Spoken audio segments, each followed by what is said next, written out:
Eh, hello. Hello. Hola. We're recording this time. We're actually going to get the introduction. Fuck me. Hello. How are you? I'm good. How are you? Yeah, I'm good. We are coming fresh off our episode with the Fool of a Tuck podcast. That was Yes. 2 weeks ago. And I realised this morning when I woke up, I was like, shit, there's an episode due out every 2 weeks. We need to record Aragorn Part 2 because I was having so much fun with it that I've just been doing the research, splitting it up, and I've been taking my time. And it's been phenomenal. So I'm going to start us off with a little bit of a poem for today. I'm looking for the King of Gondor. Lost crown, grey cloak, sharp sword. I'm looking for the King of Gondor. 6'6", lost crown, heir of Isildur, Gondor. Who wrote that? Me? You can tell. Yeah.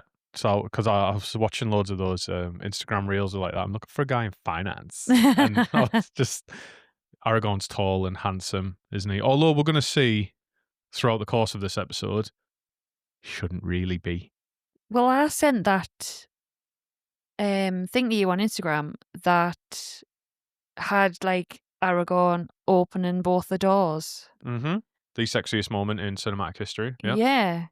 So I want all my men to do that, please. Every woman wants Aragorn secretly, and the I've had. Can you please not talk about Aragorn while scratching your bum? Nope. I'm stood up for this episode, and I'm having a good scratch of my bum while I do this, and Becca's staring at me. And I'm still doing it now. I'm still going. It's addictive. The It's scratch like a feels dog good. when they start scooting across the floor It and is. they know that they're going to get shouted at. Yeah, I'm just doing it. I'm looking directly in your eyes while I do it as Don't well. look at me like that. I'm doing it. But yes, Aragorn is very sexy. I am not.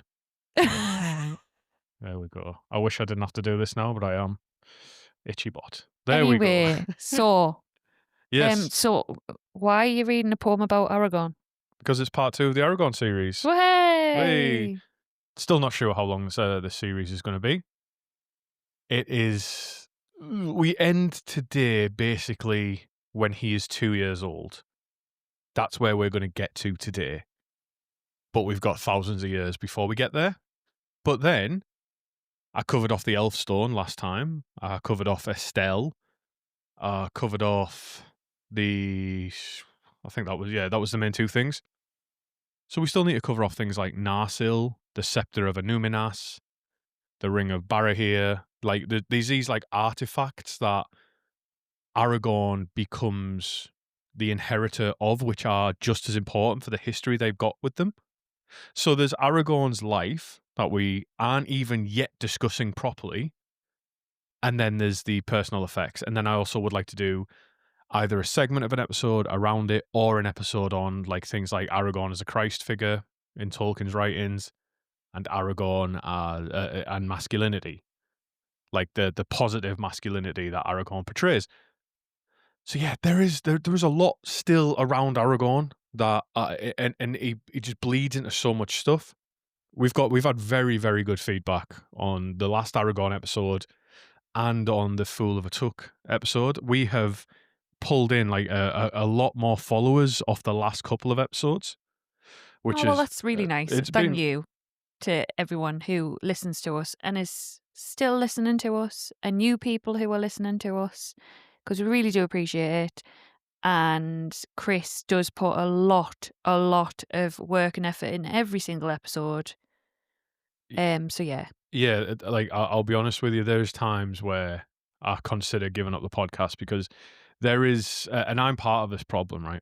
There is a rise of AI generated content on the internet and law-based AI generated content for things like Warhammer 40k and for things like Lord of the Rings as well. Like, so it's getting harder and harder to keep up with things like that because we have a relatively small audience. To us, it's massive, but in the ecosystem of the internet, we've got a relatively tiny audience, and we're all well engaged. Like, it's a community, which is really nice.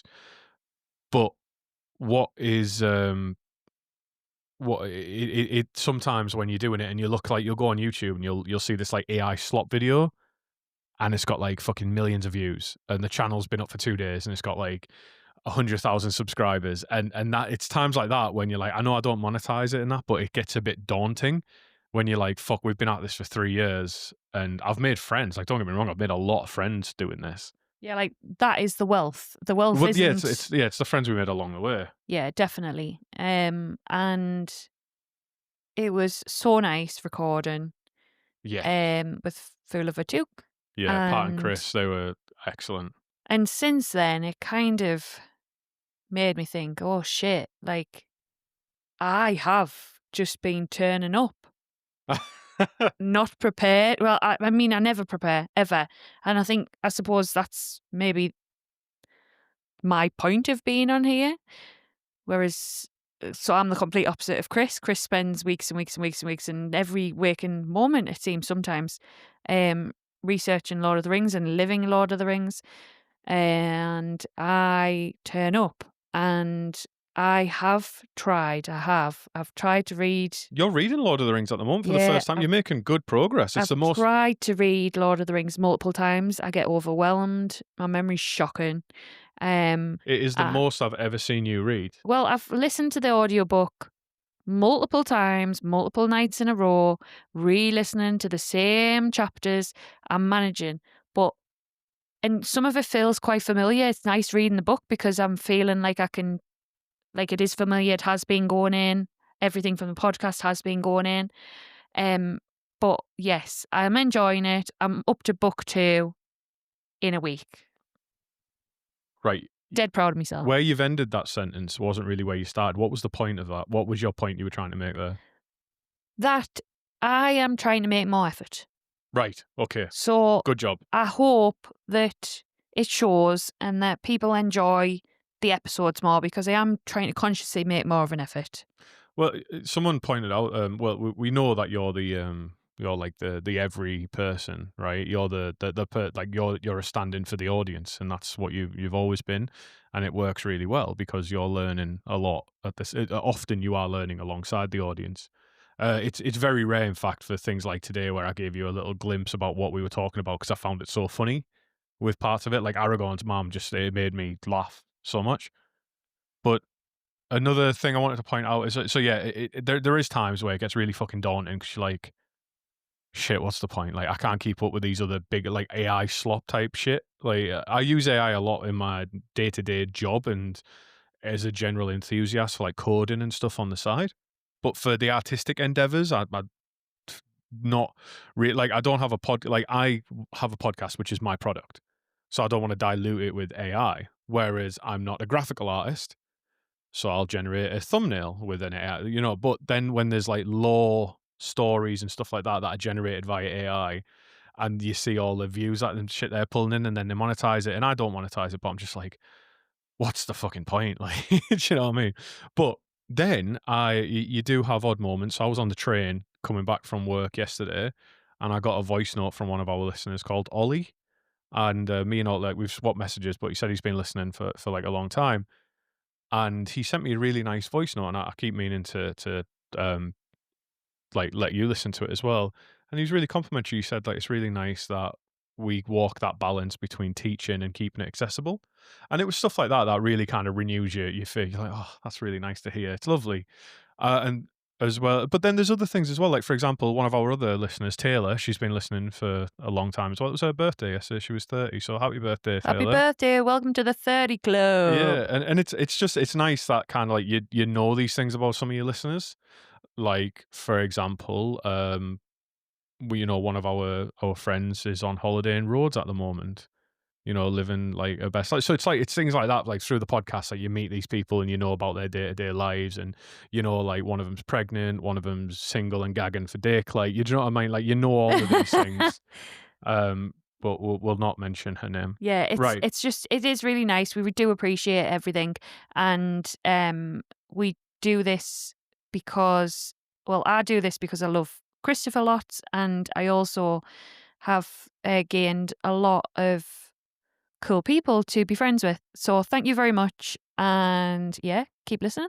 Yeah. So that was just a nice intro to say Hello, everyone, and we hope you've been doing well. And this is, how we're feeling at the moment. And I'm back to scratching my butt. Yeah, you Look don't at want to me. see this, Look at guys. me. It's good that this isn't a filmed Look at me while I do it. podcast. It's absolutely, honestly, he's like one of those bears that's brushing up against a tree. He does need a tree right now. Yeah, I do. Look at me. Getting deep in there. Oh God, Deep in my you're disgusting. deep in my butt. Right. Today we're going to talk about Aragorn's family. If you missed the last, and again, I feel like I shouldn't have to say this, but I do.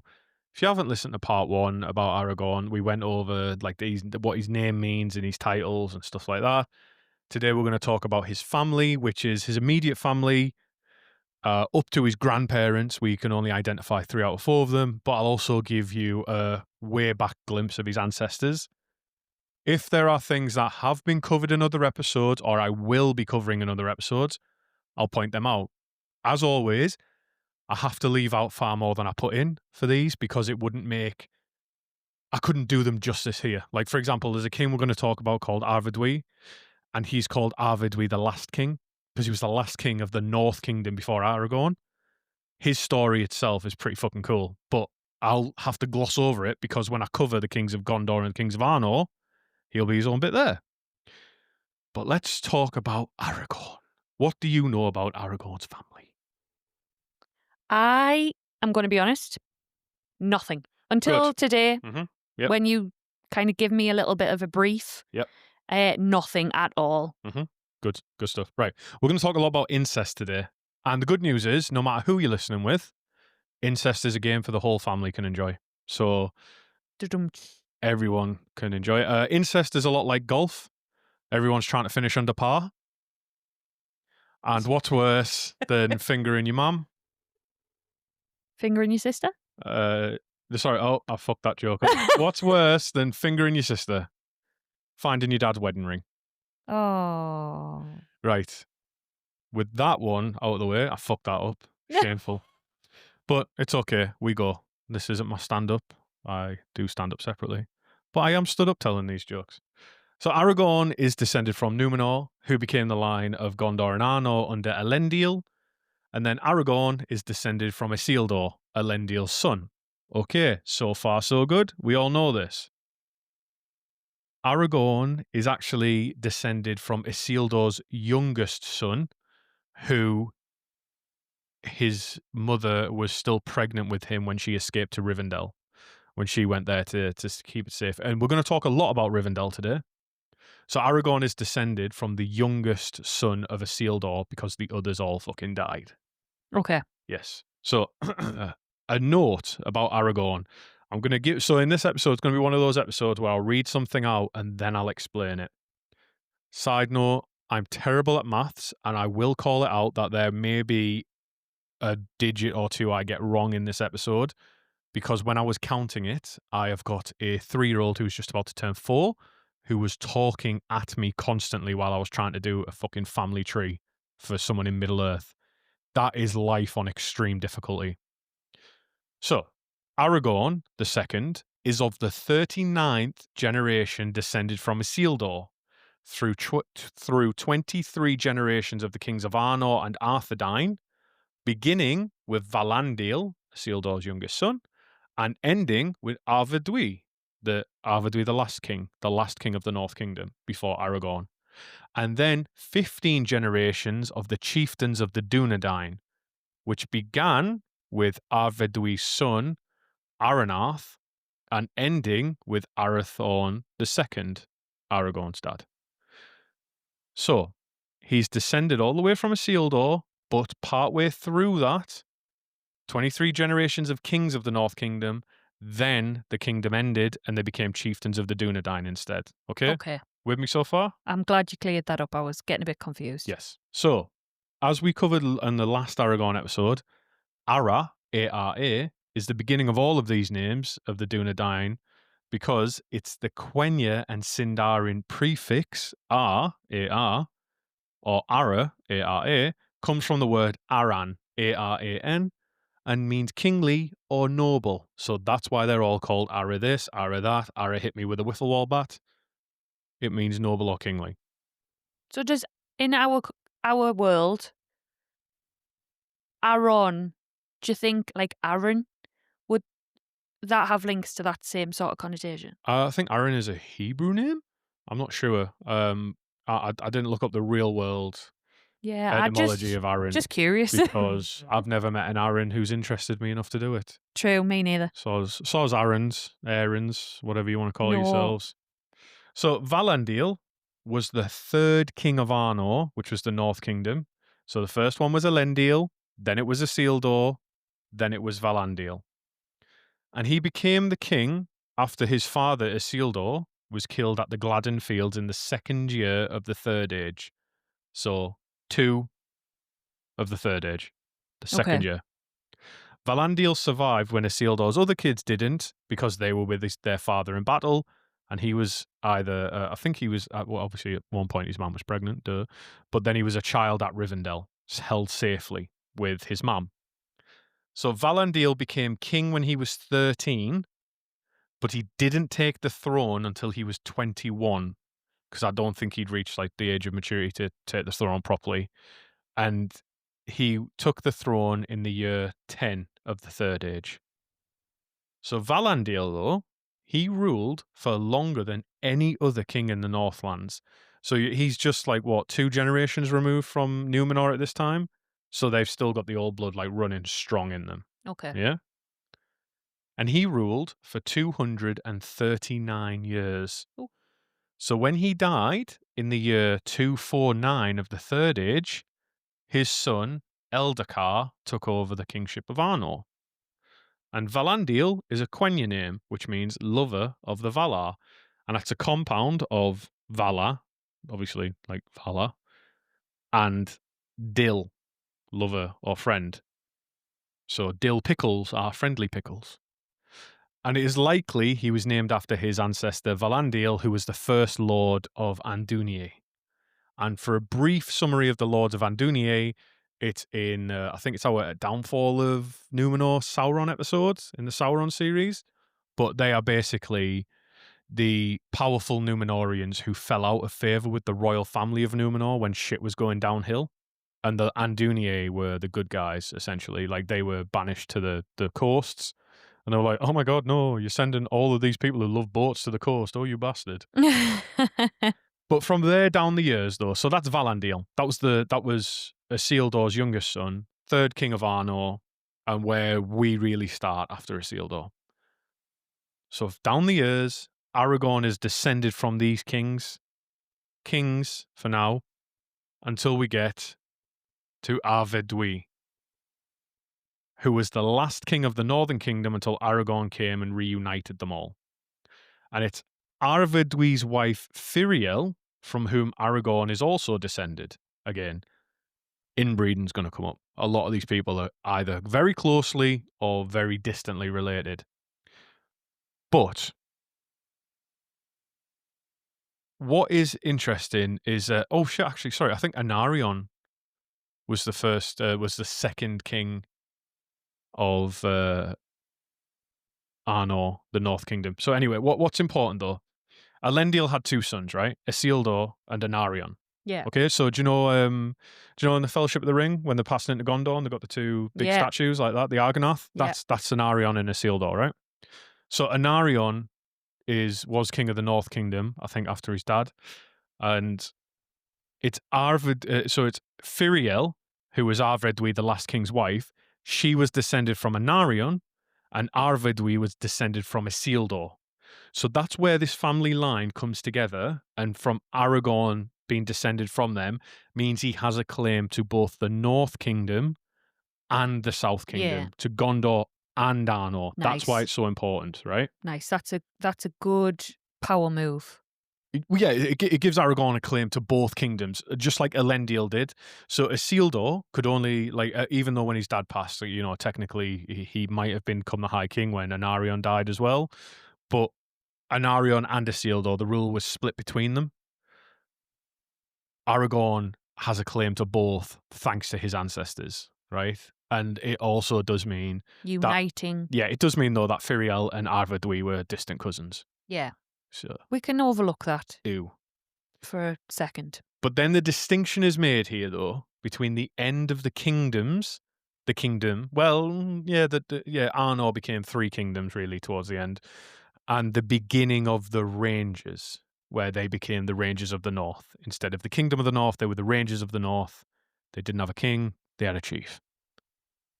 Aragorn is the 38th generation since Isildur, which, if we then take it even further back in time to the beginning of the Númenóreans, Aragorn is the 63rd generation since Elros, who is Elrond's twin brother, who chose to be human. Elrond chose to be elf. So that means that there are 62 generations between the first king of Númenor and Aragorn, the, far as we know, one of the last kings of Gondor. Yeah. Well, that is written about. So again, side note, forgive any maths in this. I will call it out as weird. So, but my daughter was like climbing on me and shouting while I had the family tree of Aragorn open, and I was doing like my finger, like counting back the names one at a time. But on the left-hand side of Aragorn's family tree, from his father's side, they're descended from Isildur, and it's a more noble line. So that means that there's a lot less of them on that side because they're longer lived. Whereas then on the right hand side of his fucking family tree, they're not as long lived. So there's fucking tons more of them. And I was just like, oh my God. You were on your fifth go and you're like, fuck it. It was like 5 or 6 times I was trying to fucking. Yeah. So I want to come back to Arvedui and the other kings of the north and the kingdom of Arnor and Gondor in a later episode. So I'll restrain myself by saying this. Arvedui was called Arvedui the Last King, or Arvedui Last King. He died drowning in a shipwreck in the far frozen wastes of the north of Middle-earth, where he had adventures with some Eskimos / Inuits / whatever's the least offensive term for that, snow people. And in that, his ship was wrecked in a storm, and that story involves the Ring of Barahir, and it involves a lot of the Palantiri going missing and being lost forever in the sea. So it's a really fucking cool story. But I'll suffice it to say, we go from kings to chieftains with this passage in Appendix A of Lord of the Rings. After Arvedui, the North Kingdom ended, for the Dunedain were now few and all the peoples of Eriador diminished. Yet the line of the kings was continued by the chieftains of the Dunedain, of whom Aranarth, son of Arvedui, was the first. Arahael, his son, was fostered in Rivendell, and so were all the sons of the chieftains after him. And there also were kept the heirlooms of their house, the Ring of Barahir, the Shards of Narsil, the Star of Elendil, and the Sceptre of Anúminas. When the kingdom ended, the Dunedain passed into the shadows and became a secret and wandering people, and their deeds and labours were seldom sung or recorded. Little now is remembered of them since Elrond departed, although even before the watchful peace ended, evil things again began to attack Eriador or to invade it secretly.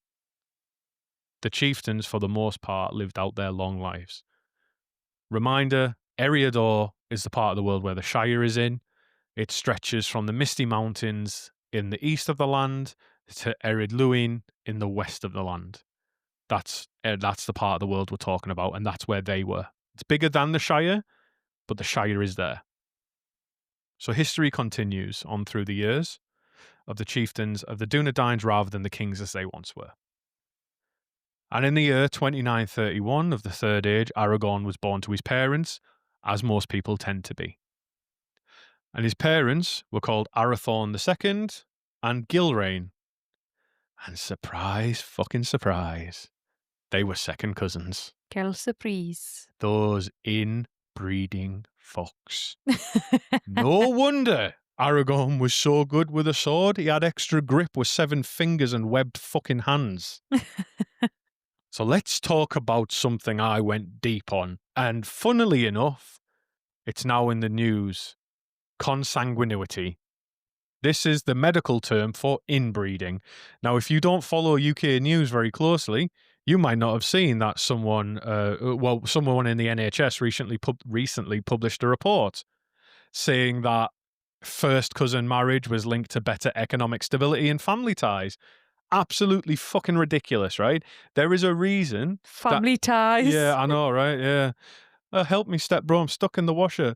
No, there's a reason that it is a practice that is discouraged and that it is looked down upon. It produces very troubled and disabled people. It is not cool. And it's not a good way to increase the population. No, because no, it's not, because you have a population of people who are incredibly disabled that is very easily avoided. I want Don't to know. fuck your cousin. Yeah, I want to know what the motivation I don't know. was of this professional. That report's really fucked up. Like, that should not have been published. It's really fucked up. But we'll see it's still common in certain like Middle Eastern cultures and African cultures and stuff like that, like places where it really should be outlawed. And it still happens. I work with someone who's married to their first cousin, and I just pray that they never have kids, because that kid will not have asked for this and they will be so fucked up. So let's talk about the term consanguinity, right? This is the term for being descended from common ancestors. Right, I know a lot of the time I'll err on one side of the other of an issue. You're not going to see that with this one. Do not Fuck fuck your your cousins. That's it. Incest, not cool, right? Don't do that. You're going to fuck up people's lives who've never asked for it. Okay? We all cool? Yeah? Any doubt as to where I stand on this issue? Heavy. So, consanguinity. It's a term for being descended from common ancestors, and the clinical definition is second cousins or closer. So Aragorn's fit the bill as a consanguineous marriage. The act of consanguinity is discouraged in many places across the world today, but is still practiced in many cultures, such as those in the Middle East and North Africa. Consanguinity increases the risk that a child will inherit genetic disorders such as sickle cell anemia, cystic fibrosis, and beta thalassemia. This last condition has a lot of symptoms associated with it, such as anemia, leading to severe tiredness, weakness, and pale skin, shortness of breath due to the lack of sufficient hemoglobin, irregular or fast heartbeat, palpitations, moodiness or irritability, and then severe anemia, delayed growth and development, yellowing of the skin and eyes, i.e. jaundice, enlarged liver, spleen, and heart, unusual bone growth, so bones can become thinner, wider, and more fragile, leading to deformities like an enlarged forehead or cheekbones, and an increased risk of fractures, and gallstones. So the Habsburg, right, the really famous royal family, that is what Aragorn would look like in real life. The Habsburgs. That, you know, that king who pissed and shit himself, and he had that massive jaw and was completely incontinent. That is what inbreeding does. The Kentucky Blue people. Oh, yeah, that as well. So all of this runs pretty counter to, this is where the fantasy comes in, right? Because it's acceptable in a book. Well, nobody with beta thalassemia is running 135 miles in 4 days to chase Urukai. I'll put that one out there.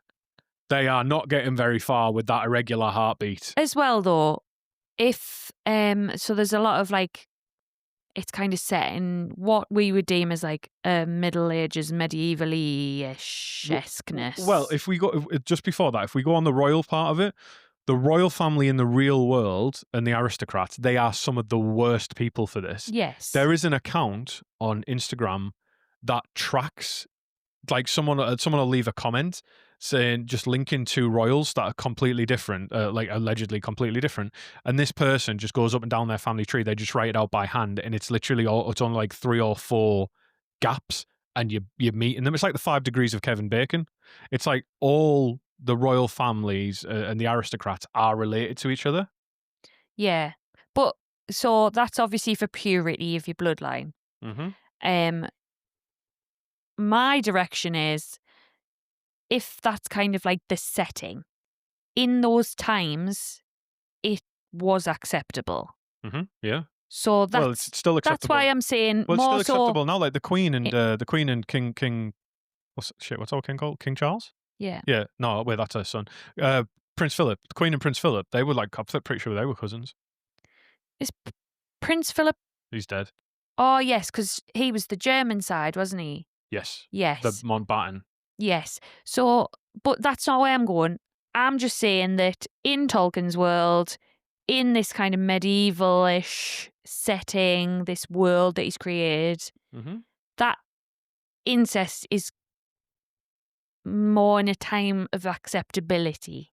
Wait, no, Just not in our modern no, it's not. It's setting. not only accepted; it's actively encouraged. Like they Yeah, cling. because it is about purity of your line. It's clinging to the bloodline. Yeah, Yeah. it's that. It's clinging to the bloodline. In fact, in Gondor's history, there is a civil war called the Kinstrife because they worry that one of the kings isn't going to be pure enough because his mum is of a distance. She's a stranger. She's from another land. So it actually kicks off a civil war because they think his blood's not pure enough and that he's not going to live as long. It's crazy though, because as well, if you think, I've never looked at any of my family members and thought, yeah, we need to reproduce these characters in the next generation. I've always thought I want to be the complete opposite Well, of that. yeah, there's people in like both sides of our family that I look at and I think you're probably not going to breed. It's probably for the best. Queen Elizabeth II and Prince Philip were third cousins, Oh, right. as well So as it's, second cousins once removed. oh, So, yeah, interesting. Right. Gilrain, Aragorn's mum.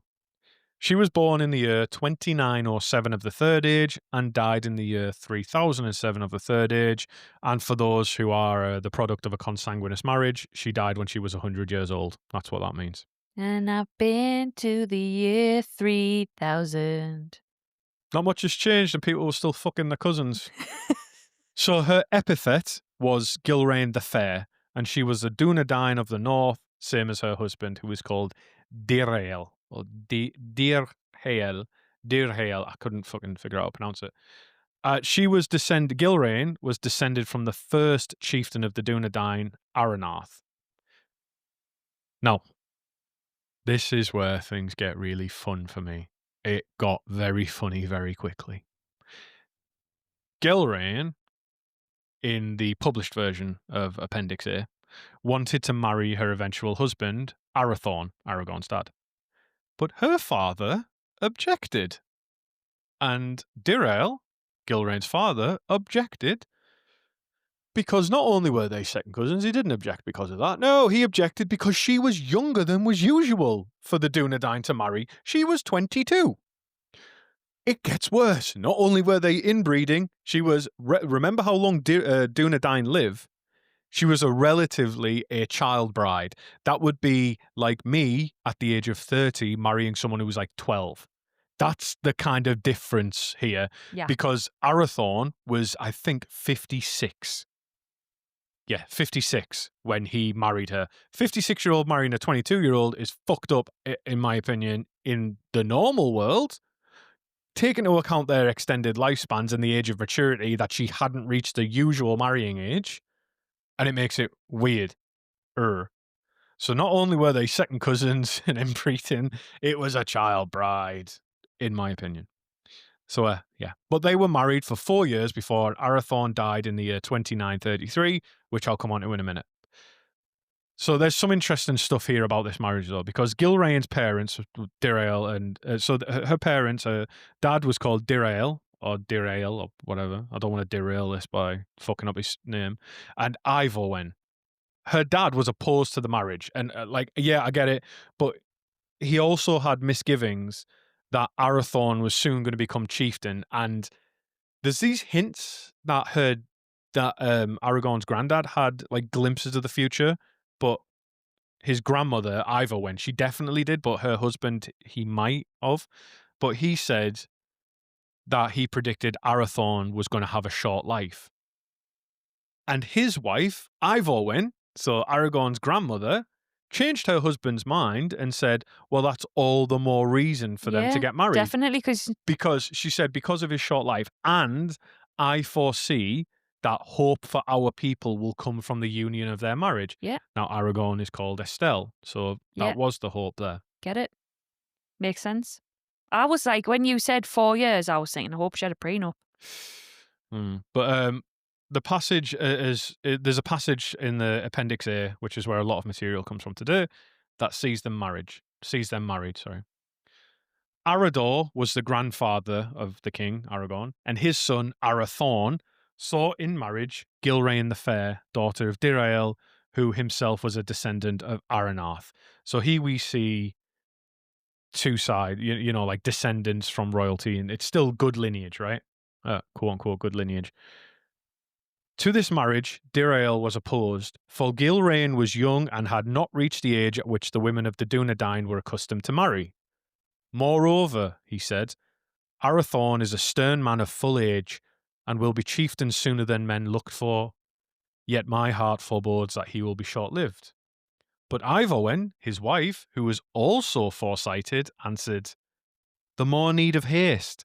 The days are darkening before the storm, and great things are to come. If these two wed now, hope may be born for our people.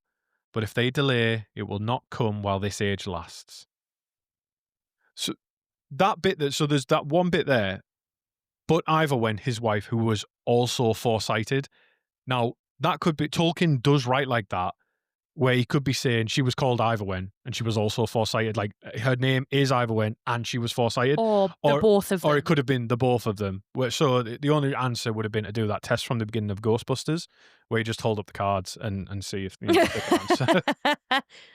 But yeah, we won't go too much into it, but his grandparents on his mother's side had a bit of a weird relationship with the future. They both seem to be able to glimpse it.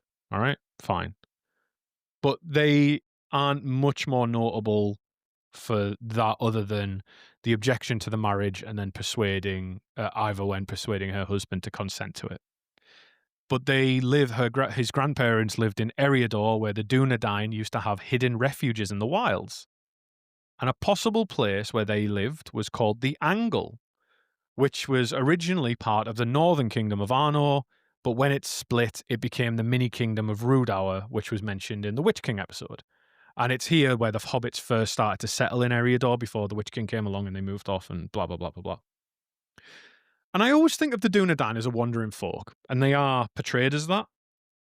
But the fact that they had these settlements makes me think it was more of they were wanderers, but they did have settlements. Like, it was more of like they had little mini Rivendels here and there, is where it seems like. Which seems pretty cool. And it's called the Angle because it's a wedge of land between two rivers called the Loudwater and the Horwell, which is where I met Becca. And it was southeast of Weathertop and southwest of Rivendell. So if you look at a map of Middle-earth, find Weathertop, which is almost directly west of Rivendell, draw a line over it to Rivendell, halfway along that straight line, just go south and you've pretty much got the angle of where it would be. So, yeah. But anyway, Dirael possibly means wise man, according to a man called David Sarlo. And I don't normally mention other people on this podcast, so who is David Sarlo? And the reason I've called out Mr. Sarlo here is because it turns out he's a linguist who worked on Tolkien's languages for a fucking long time. And he's the guy who invented a couple of languages for Tolkien's stuff. So he worked on the Hobbit and Lord of the Rings movies, expanding the language based on the semantics and the grammar rules set down by Tolkien. Like, he's devoted his life to studying linguistics. And he's credited with the creation of two languages that we see on screen, which weren't really expanded. One of these was Neo-Black Speech.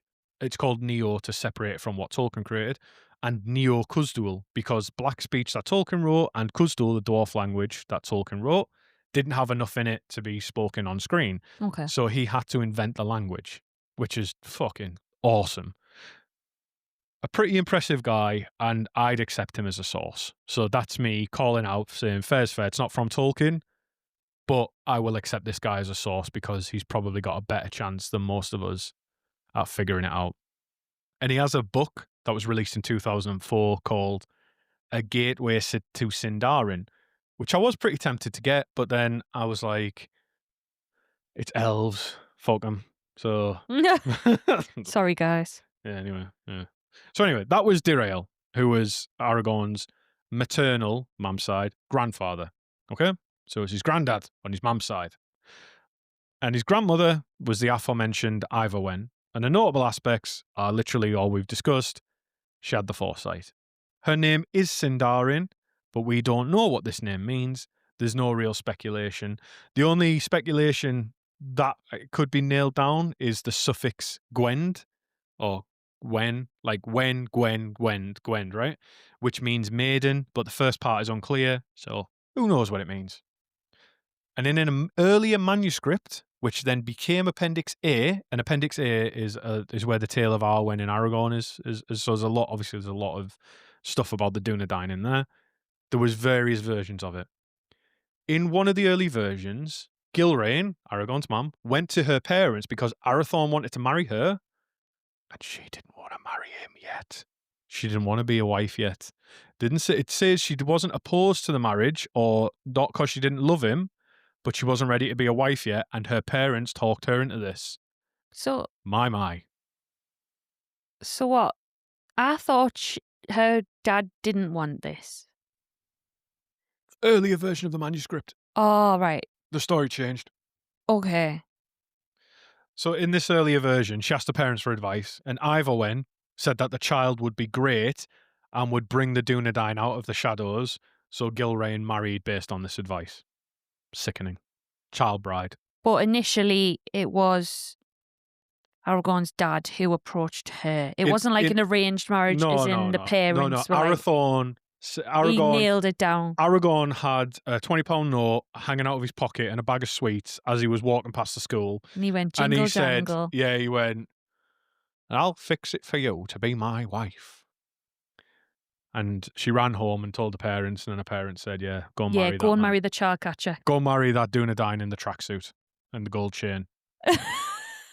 But another version of this history, of this tale, is that Ivorwen was then present at the birth of Aragorn, and she had like this fucking weird little vision and fit where she said that she saw him with a green stone on his chest. She had to make it about her, I know, didn't she? she did. Fucking typical grandmother. She said she said that he would have a kingly valor, which is Aragorn's name translation. Yeah. And she said she saw a green stone on the baby, and that would be his true name, and he would be a healer. Everyone present was like, get this batty old bitch out of the room. But obviously she was talking about the elf stone later in his life that would be given to him by Galadriel. So, but that's not the published manuscript. So I'm picking this up just because of the reading that I've done. You know when Aragorn's like trying to track down, like get to Rivendell. Brace yourselves, and everyone. He goes over the bridge. Brace yourself. She's reading the book for the first time. She's a fucking expert now. And he goes over the bridge, and there's that green stone on the floor, and he takes that as a good sign. Is that a link? Does he? Is that a good link? Probably, yeah. So he goes over the bridge, and he finds this green gem. I'm sure I've read that. Does he? I don't think I'm going crazy. I think I've read that. And he says to them, like, this is a good sign. And the elf who meets them first. Glorfindel, yeah. He's like, yeah, I left that trace or track. Because I knew you would eventually pass, and I've been in the area trying to pick up you guys, and that was like his to say he was there, and it was a good sign. I take back everything I've just said. I think possibly barring the birth of our daughter, that might be the proudest I've ever been of you just then. Woohoo! I've never picked that up before in my life. I think you're probably right. You'll have to show me the passage. But yeah, I think that if that's what it is, and that's a very astute observation, it's probably some reference to that. Because Aragorn does know about the Elfstone, and he knows the significance of it. So, fucking hell, everyone, look at that. The students become the master. Jesus Christ. No, not quite. So, don't steal my thunder, you bitch. Let's move on to Arathorn. Not my podcast, you bitch. I'm Molly Weasley, you're Bellatrix. So let's move on to Arathorn. He was Aragorn's dad. He died when he was 2. That's it. Okay. No, he was shot through. He was shot through the eye by an orc when he was hunting orcs with Elrond's sons, who are called Elladan and Elrohir. He had been chieftain for 3 years when he died. Aragorn was 2. Arathorn became chief after his dad was killed by hill trolls. And we don't know what Arador's wife, so Aragorn's paternal dad's side, we know his granddad was called Arador. We don't know what his grandma was called because she's never mentioned. Okay. Probably Glenda. But Arador might mean noble lord, but we don't have a concrete answer for it. And considering that that's the more noble side of the family with the chieftains, that's all we really have for that bit. Arathorn, Aragorn's dad, might mean Eagle King or Steadfast King. Tolkien gave two answers to this, and it depends. Arathorn, so the first part is noble or kingly, Ara. If Thorn comes from Thoron, as in Thorondor, then it means Eagle King. But later in the 50s, no, the 70s, I think, Tolkien gave gave another origin of Thorn, which Arathorn, so which means steadfast. So if when he wrote it, he imagined it as Arathorn coming from Thoron, then it's Eagle King. But if he meant it as Thorn from Thorn, it means steadfast. Not as obvious as it appears on the surface because we see suffixes go through evolution. We saw that with Aragorn's name Yeah. as well. So, like, remember, Aragorn's name at one point was Arangorn, Yeah. if you chase it through the language. So Aragorn, as I've mentioned, was born in the year 2931 of the Third Age. His dad was killed 2 years later. And in order to protect baby Aragorn and to carry on the custom of fostering the heir of Isildur, he went to his great uncle's house. So Elrond is Aragorn's great uncle, great to the power of 61 or 62. So he's either, is that how you use the power in maths? Is that right? So I'm so confused with the... So Elrond is Aragorn's great uncle, but I'd have to say great 61 times. Right, okay. Because that's how far he is. Because Elrond and Elros are brothers, remember? Yeah. So anyway, to the power of 61 or 62, whatever. So Gilrain takes the baby there to the uncle's house, the creepy uncle, right? It's not, he's a fucking sweetheart. I love Elrond. And it's here where Aragorn grows up, which we're going to get to in the next episode. But what I do find interesting, right, is that when Aragorn is taken there, and by fostering the kids at Rivendell, right, it brings the present to meet the past, because Elrond's there, the elves are there, but the relics of the Dunedain from Númenor and their great history. The Ring of Barahir was originally called the Ring of Felagund. It comes from Finrod Felagund, the elf in the First Age. So you've got this little baby from the quote-unquote present with the physical relics of the past, as well as, you know, like Elrond, right? And the shards of Narsil are there, the scepter of Anúminas, and the ring of Barahir, like I mentioned. But and this seems more relevant to me, and I don't know why. But Elrond and Elros were twins. They weren't just brothers; they were twins. So it's very, I don't know why, but in my mind that makes it closer, because in my mind, Aragorn could feasibly look at Elrond and be looking into the face, the exact face of what Elros looked like. Yeah. His great granddad 61 times.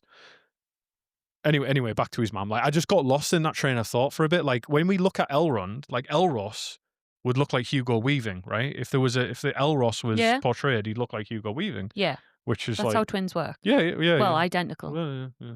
I've seen many videos with twins in. Some of them don't look the same. Are they educational videos? Yeah, or... some of them have been shoplifting. Right. And the security guards have several stern questions for them. But I'm always wondering, because like, sometimes it's really hard to tell. So I was watching a video where there was two twins, and one of them had red hair and the other one had a cock. And I always thought it would be harder to tell twins apart, especially during sex, but hey ho. Right. Anyway, right. Gilrain stayed at Rivendell for quite a while, about 50 years. Elrond has an unearthly amount of patience, the amount of time people stay at his fucking house. Bilbo was there for 17 years. Gilrain was there for fucking 50 years. I mean, when you've got a house that big, I know. Yeah, you could spend months without seeing them. It's just proper Downton Abbey shit, isn't it? It's like, come and live here, and you'll never see. In the West Wing. Well, even Arwen was in Lorien for like decades, if not hundreds of years as well. It's a very kind of like rich person perspective of it. It's like, you don't have a job to get back to. Well, I'm honest to God, I'm sure Jono's mum and dad would have had you for years. They did. Yeah, and that's true. Yeah, that's true. I spent a lot of time at their house. Take the West Wing. That's well, I That's had because they'd never see it because I- the house was so big. my best friend, his parents' house. I had my own bedroom there at one point, because it was like I was their talking poor. I was the talking poor friend, and yeah, I had like my own bedroom. I slept there the night before his wedding. It was pretty good. Well, me and him slept in there the night before his wedding, actually. So, It's pretty yeah, nice. Yeah. Fair makes enough. sense. All right. Okay. I'm gonna now think But he of. is a very kind man, Yeah, he is John. elf. John. Oh, you're talking about Elrond. I was Yes. talking about John. Well, Jono's a very kind man as well. I'm now thinking of Wynyard as Rivendell, Yeah. where his parents live. Yeah, I like that. Okay, Yeah. right. It makes more sense to me now, framing it in my life where I had a Yeah, rich. but we're not going to take it away from Elrond Hubbard that he is generous. Yes, Elrond. Also, oh, no, I'll talk about this at the end. Right, I'll leave that. I'll leave that. Right. Gilrain stayed there for 50 or 51 years before she left Rivendell to return to her people in Eriador. And she stayed there until she died at the age of 100 in the year 3007, blah, blah, blah. Gilrain had several conversations with her son over the years, obviously, but a couple that are mentioned in the text, right? I imagine they had more, like, "Hey, mum, hey, son," like that. But Gilrain's final words to Aragorn were called a linod, which is pretty interesting because it's a type of short poem for sayings in Elvish, and the closest I could approximate it I think it's kind of like an equivalent of like a limerick or a haiku, like just a very short poem. And it turns out there's these things called verse modes in Elvish. And Googling that just gets you verses modes for fucking video games, which is ridiculous. All right. I'm like, no. Even when I add linguistics in, it doesn't. Anyway, there are three in Sindarin and Quenya or Elvish languages, there are three verse modes. The best I can make this make sense, and if there are any cunning linguists out there who are very good with their tongues, then you will be able to correct me. These verse modes are three different ways of poetry or performance in Elvish, as best as I could, and I think it applies to Quenya and Sindarin, right? So a linod is a type of short poem for sayings, and there are two more. So there's three in total. There's the linod, there's the anthenath, and the minlamad thent or minlamad estent. The last one is one or the other. The etymology of linod is lind, song, and odog, seven. And maybe I don't know what it is, like words or something. Syllables. 1, 2, 3, 4, 5, 6, 7. 1, 2, 3, 4, 5, 6. No, I don't know. But anyway, her last words to Aragorn were Onen I estele dain u kebin estel anim, meaning I give hope to the Dunedain. I have kept no hope for myself. So I don't know. So I did a haiku of this. And this is Chris's haiku of Gilrain's last words. I am dying now. You are the hope for us all. Well, except me.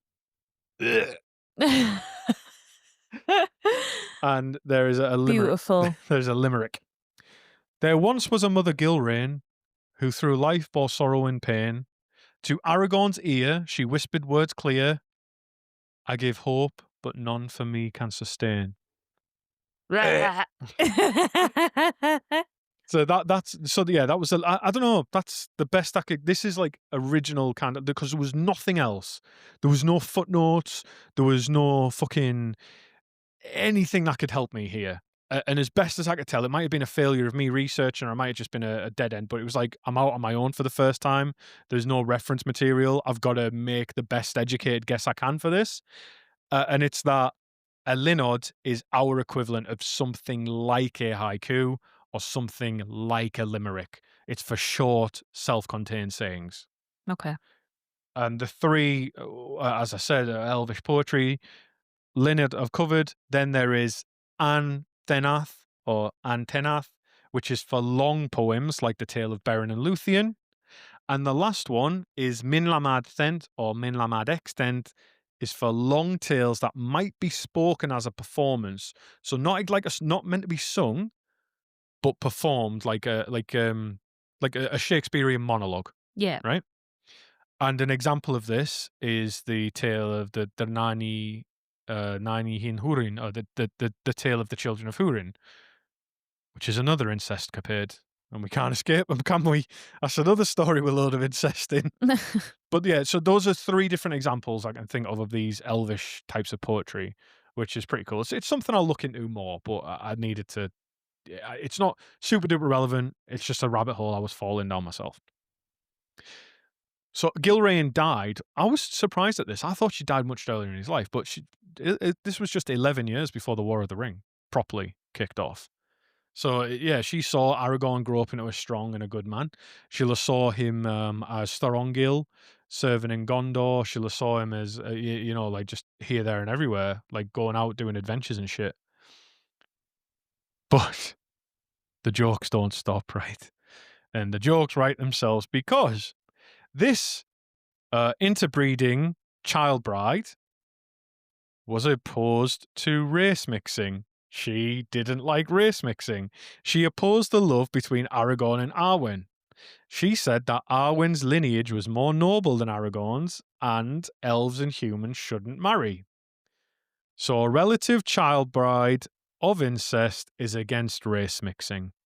That is some fucking West Country, Alabama, redneck, traveler bullshit. Oh my God. It is a stereo. What in the Jeremy Kyle is this? But also, what a hypocrite this woman was, because her dad was against her own marriage. And she still got married. So what the fuck, right? Talk about not learning from the past. But anyway, she has She's just jealous. She wants to marry her own son. Yeah, probably. She's got that thing, some women have where it's like, yeah. my son, I'm his first love. Yeah, I'm a boy. He'll never love anyone quite like his mother. And like, yeah, there's some real mothers out there who are like, oh, son, come back to your real home. Yeah, that's true. Oh, so she's one of them. Aragorn has a conversation with his mum about meeting Arwen, and Gilraen says, well, I'll read from it. My son, said Gilraen, your aim is high, even for the descendant of many kings. For this lady is the noblest and fairest that now walks the earth, and it is not fit that mortal should wed with the elfkin. Yet we have some part in that kinship, said Aragorn, if the tale of my forefathers is true that I have learned. It is true, said Gilraen, but that was long ago, and in another age of this world before our race was diminished. She's got an answer for everything. Therefore, I am afraid, for without the goodwill of Master Elrond, the heirs of Isildur will soon come to an end. But I do not think that you will have the goodwill of Elrond in this matter. Then bitter will my days be, and I will walk in the wild alone, said Aragorn. That will indeed be your fate, said Gilraen. But though she had, in a measure, the foresight of her people, she said no more to him of her foreboding, nor did she speak to anyone of what her son had told her. Bitch. Bit of a mad one. And the last time Aragorn saw his mother before she died, they had another conversation. And I'll read this out here. Oh, just stop tangling me. Oh, Aragorn, what a big pillow you have. After a few years, Gilraen took leave of Elrond and returned to her own people in Eriador and lived alone. And she seldom saw her son again, for he spent many years in far countries. But on a time when Aragorn had returned to the north, he came to her, and she said to him before he went, This is our last parting, Estelle, my son.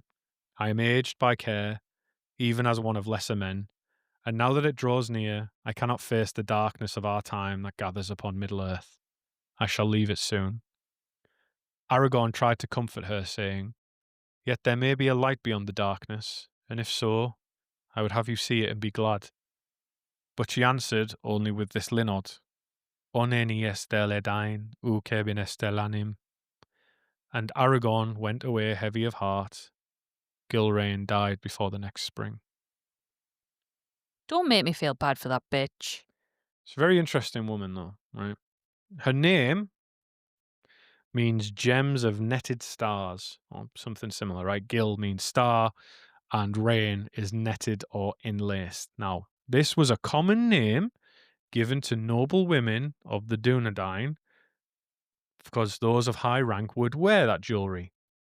So, listeners, my lovely wife, Let me paint you a picture again, and I'm going to use some words you've heard me use previously. So let's add to this nightmare fuel of a racist redneck incest child bride. She now also has the stripper name of the Middle Earth equivalent of the name Ruby.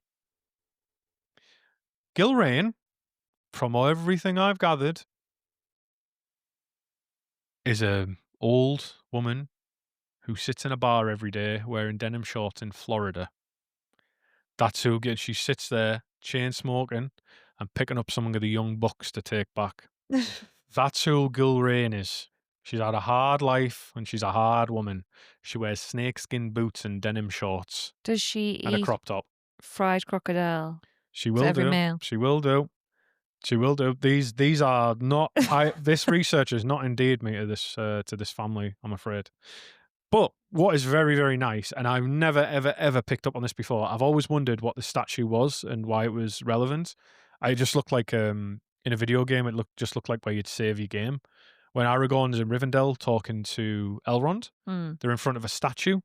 It's the memorial to Gilrain, and on the writing in the film Fellowship, written in Tengwar, is her final words to Aragorn are inscribed there. So that's a very, very lovely nod, just to show that another level of depth to the Peter Jackson films. Nice bit of masonry memorial for her. Oh God, don't fucking Wonder what start. material it was made out of. No. Becca works in funeral care and she's also responsible for masonry. And against my will, I'm learning a fuckload about it and I don't want to. I'm not going to encourage this. So, from now, over the past hour or so of this episode, you've got a good idea of how far removed from Elrond Aragorn is, how far removed from the last king of the North Aragorn is, how many chieftains there were before Aragorn, how many generations there was between Aragorn and the first king of Numenor, and we also now know that Gilrain is a barfly from Florida and Aragorn is inbred. So Joffrey from Game of Thrones and that little that little weirdo, do you know that he's called Aaron shit actually, isn't he? That little fucking do you know the little creepy kid from Game of Thrones with the moon door? I think Yeah, he's called Aaron or something. Yeah, yeah. So anyway, that's what he'd be like in real life. right. He'd be more like that. Well, apparently the real world name of Aaron, brother of Moses, and served as the first high priest of Judaism. But the Egyptian origin, it means mountain of strength, exalted or high mountain. There you go, So, Aaron's. Yeah. Yeah. So next time with Aragorn, we're going to be looking at his life. We're actually going to start in on his life. I think we'll look at his childhood, meeting Arwen, what happens there. I'll write some very erotic fiction of what I think happened the first time they met. And he said just the tip. And I think we'll use the Mormon rules where intercourse isn't allowed, but oral is fine. And we'll go from there, really. There was something I wanted to ask the audience, and I can't remember what it was. Oh, that was it. Let me know. I'll put a poll up. Let me know if you'd be interested in any merch if we ever decide to do that. Me and Becca, there's a few things we've mentioned on the podcast, like Elrond Hubbard and Morgoth's Taint and stuff like that, where we had some good ideas that I could make for like a t-shirt, and it'll be more along the lines of we'll make them for ourselves. I do and I don't. I do and I don't. We make them for ourselves, and if we did produce any, would anybody want what? You know, would you buy it? It's not to say, again, I'm not super strict on monetizing. I just like the idea of designing things and putting it out into the world. It's the same with my book. Like, I don't give a fuck how you read my book. I just like the fact that people have read it. Like, it's pretty cool. And I like putting something out there. And next year when we go to Tolgentag, what we can do is buy one of those t-shirt cannons and just shoot them. Yeah, just shoot the in the crowd. Shoot the more sickly beta thalassemia looking people in Germany. Well, actually, I don't think Germany's got that many disabled people anymore. They did something about anyway. Anyway, yes, I'll put a poll out on Instagram, but reach out to me proactively as well if you can, if you'd be interested in merch, and we'll see what we can come up with. But other than that, I think this is a pretty good place to stop. Do you? Yeah. Oh, it's only 8:20 as well. That's fantastic. We've got a little. Blimey neck. I'll get this edited and be out this evening. So you'll probably, well, this will be out about 9:30. Only takes me about an hour to edit and clean everything up. Now got it down to a fine art. The only thing we need to do is stop Becca saying just in general life because it. Have I used it tonight? No, no, no. Do you know what it is? I've discovered it's like it's not you. It's my stepmother is a cunt, right? I hated her growing up.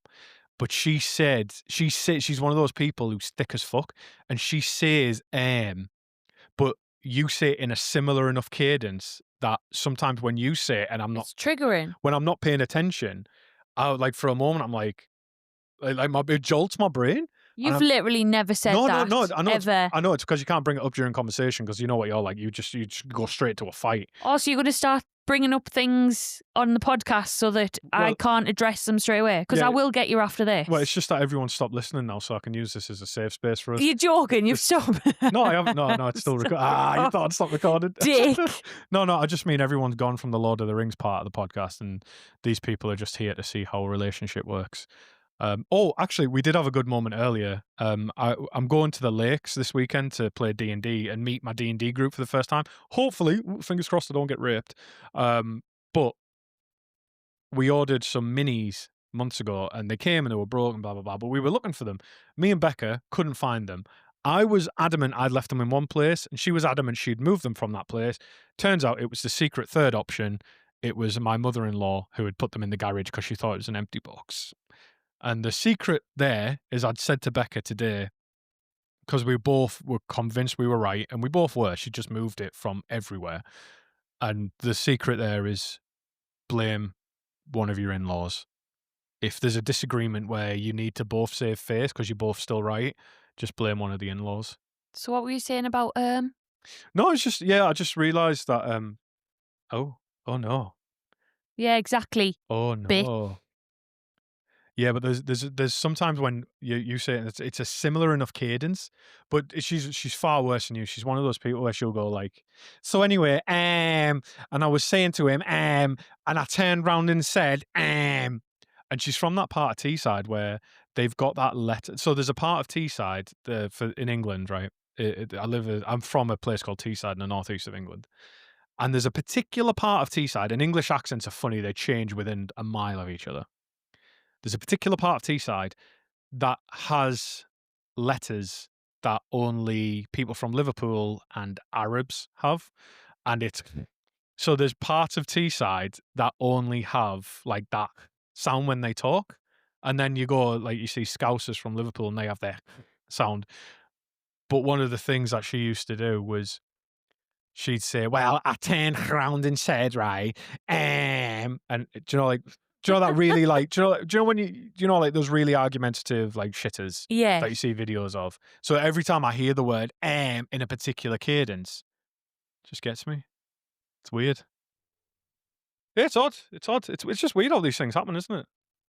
Like, you don't like it when I stare into your eyes while I'm digging up my ass? Yeah. Why are you still here? Why are you still listening to us?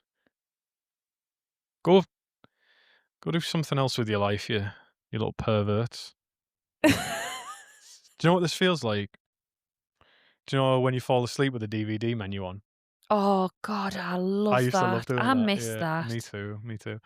Maybe we could just do a whole podcast episode where it's just this. We don't even talk. It's just me and you having a conversation. We're not even talking about Lord of the Rings. Just life admin, where it's stuff that's hyper specific to us, and it's just the background chatter for like a DVD menu of no insight. It would have to be called Nothing of Value because there would be absolutely nothing of value at all. The best DVD menu, Men Behaving Badly. Can you remember that when we were at home? Oh, it always looped though. I hated that. But it was really fast of a loop, wasn't it? Yeah, it didn't was really. shit. Yeah, it was literally like three different things that the characters would say. Yeah, it was shit. I hated it. Which one did I like? Bo Selector. That was good. Bo Selector, Channel 4 DVDs back in the day. That was really good. I enjoyed that. There's somewhere they used to have like Easter eggs where if you'd leave it long enough, it'd do something. Oh yeah, I forgot about that. But there's also a sketch from that Mitchell and Webb look. Do you know, like David Mitchell and Robert Webb? Yeah. where one of the skits is it's just David Mitchell sat looking at the camera, and Robert Webb comes in. He asks him what he's doing. He said, "Oh, I'm just recording the extras for the DVD menu." And he said, "Why are you doing that?" And he scratched it. He said, "Well, if a freak watches it long enough, they'll see this conversation and think they've discovered something." And that's kind of what this is now at the end of this episode. We were finished ages ago. I need to find a YouTube video which will exist Yeah, of yeah. like the best menus, There is DVD menus. there is a podcast on Spotify that I used to listen to where it is just the DVD commentary tracks. And that was awesome because I listened to the Return of the I listened to the Lord of the Rings one going to sleep. It's all the cast doing it. Someone's just ripped the that and put it as a podcast. And can you remember some DVDs where like you'd click on the additional features and there would be like you could learn the dance moves Yeah, yeah. to one of the soundtracks There was one, and I can't remember what it was. I think it was like Futurama or something like that, and it was you had to enter a secret code. It was like the Konami code or something on your menu, and you could unlock a separate secret menu within it, and that was pretty cool. Like you don't have that with streaming services now. Like Oh God, I know, that's made me feel really sad for our child. yeah. Well, it was like She'll have her own things. Like, yeah. Well, we were talking with Chris and Pat, weren't we? When we had them on, and we're about how getting like fucking old. yeah, how like you used to be able to just get your nuts out, and it was funny, and Yeah. now it's like a crime. I don't even think did we record any of that bit? I don't think we did we? I think that was before we even like started recording. We were talking about If getting we our nuts were out. true professional podcasters, we would now say, but you can get that via our Patreon. Subscribe. No, real. No, I don't think we were recording at that point. Fair enough. Huh. Anyway, Yeah. Well, this is a very interesting outro. we should probably leave and We then probably not should. talk to each other for the rest of the night. Well, I still think they're weird that they keep listening to this, but it's Yeah. absolutely nothing to do with the podcast. We're just Killing talking. in space. Yeah, I don't know whether to go on. Sorry. My dick just lost an inch. Flaccid. You told me your dick was in miles? Nope. I don't know who Miles is. Right. Anyway, weirdo listener, go about your day. I bet it's the same cunts who listen right at the end of every episode are the same people who think they have to listen in order. No, it might be people with OCD like me who Oh. feel like they have to listen to every single second before they can try the new one, and that is awful. That's an awful mindset. I hear that. Once I hear the outro music on no, I don't even get to the outro music on Yeah, most you're a podcasts. skipper. Yeah, You're yeah. a give me more. I listen to one podcast and it's last podcast on the left. Like that's the one I'm really listening to mainly. And even then, it's only every few weeks. And I know when they've done with their content, I don't want to hear this. Well, these people are asleep now. Bet Emily's one of them. She's always a little weird hanger on till the end, I think. She's pregnant. She's 24 weeks pregnant. She's got a long bump. She sent me a picture the other day. It's just long. She's not like out. Do you know like how Grace was? Yeah. She's not like out. She's just down. long. But her other kid's really fucking tall. Right. So she just makes like just long kids. Yeah. But I've never seen like a long bump. It's crazy. But Nice. unrelated, I saw another video of this guy whose stomach was like right out here. And I didn't know whether it was AI or not. I couldn't figure it out. But he farted so long that his stomach just went down to like normal size. And I don't know whether it was like a fetish thing or what. So it was crazy. But obviously I couldn't bring that up because it was within like the same half an hour that Emily had shown me her bump, and then I saw the fart video. So I was just like, Yeah. shit. So do you know what's really weird as well? You know how you said my dreams, like when I'm telling you my dreams, I'm like, I wonder what that means. And you're like, probably doesn't mean anything. It's just a dream. Well, when we've been doing this episode, I've just remembered I had a dream last night that I was in this Puritan type church institute that had like teaching rooms. I was there and they were arranging marriages. And I was like a teenager. And they were arranging a marriage with these two boys, and one To boy. each other? Gay boys? Wait. Oh. So one boy fancied me, and I was attracted to him, and we were like, "Oh God, I wonder how close in age we are, like whether we'll get fitted together." And no, the one that was assigned to me was the other one. Disappointing, but isn't that really strange? And then we've done this podcast about like arranged marriage. Weird. Anyway. Yeah. And we all had like proper Puritan like clothes. Like I had like a black dress with like a little white kind of frill on my blouse, and yeah, and they were wearing like the men were wearing tall hats. And it was stormy outside. Did they have buckles on their shoes? And we had to keep grabbing our Bibles to read, and yeah, it was kind of like that, honestly. So Like the Salem witches. And yeah, I know, but what's the point? Like, what was the point? What did it mean? Because you said I don't know what it means, but All what right, I'm so saying the dream is, was just a like, dream. then we've been talking about, no, well, it was the fact of the arranged marriage. Ah, okay. And we've been talking about arranged marriage today. Yeah, true. Anyway, Well, it's not really arranged marriage. Like, it was all for love, I think. Like, well, as much as it can be. guys, this is just how we talk in bed. No, it's not, because you've not brought up death, you fucking ghoul. Right, okay, I'm going to say bye now, because I'm going to edit this episode Right. and get it out. Bye, everyone. Bye. Bye. Bye.